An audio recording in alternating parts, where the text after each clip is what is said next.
آج ہمارا لیسن ہے سورہ البقرہ کی آیت نمبر 92 سے شروع کریں گے آج ہم اپنا لیسن۔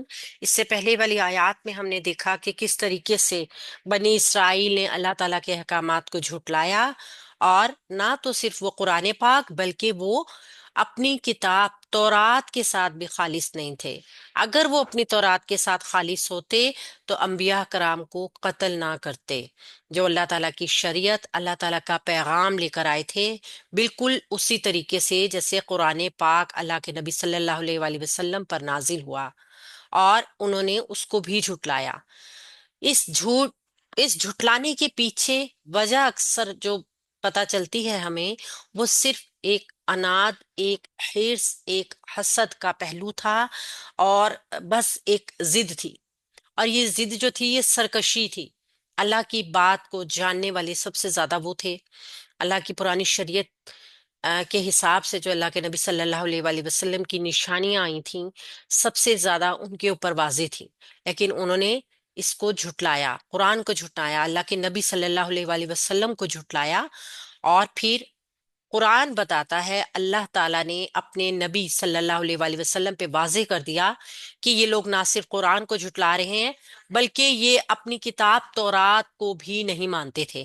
اگر یہ تورات کے ماننے والے ہوتے تو اپنے انبیاء کرام کو قتل نہ کرتے، لیکن انہوں نے اس ٹائم کے لوگوں کو ورغلایا کہ ہم صرف اپنی کتاب کو مانیں گے، لیکن مانتے وہ اس کو بھی نہیں تھے۔ آج ہم دیکھتے ہیں کہ سورہ البقرہ کی اگلی آیات میں ہمیں کیا بتایا جا رہا ہے۔ سورہ البقرہ کی آیت نمبر 92۔ اعوذ باللہ من الشیطان الرجیم، بسم اللہ الرحمن الرحیم۔ اور لقد، بلا شبہ یقیناً، جاءکم، آئے تمہارے پاس، موسیٰ علیہ السلام، اور بلا شبہ یقیناً تمہارے پاس موسیٰ علیہ السلام آئے، بالبیناتی، روشن نشانیاں لے کر، واضح نشانیاں لے کر، ثم، پھر، اتخذتم، پکڑ لیا تم نے، العجلہ، ایک بچڑے کو یا بچڑے کو، من بعدہ، بعد اس کے، حالانکہ انتم، تم، ظالمون، تم ظلم کرنے والے تھے۔ یہاں پہ ہم اس کو پہلے گرامیٹیکلی انالائز کرتے ہیں۔ واو عطف ہے، اور لقد جو ہے وہ لام تاکید ہے، قد حرف تحقیق ہے۔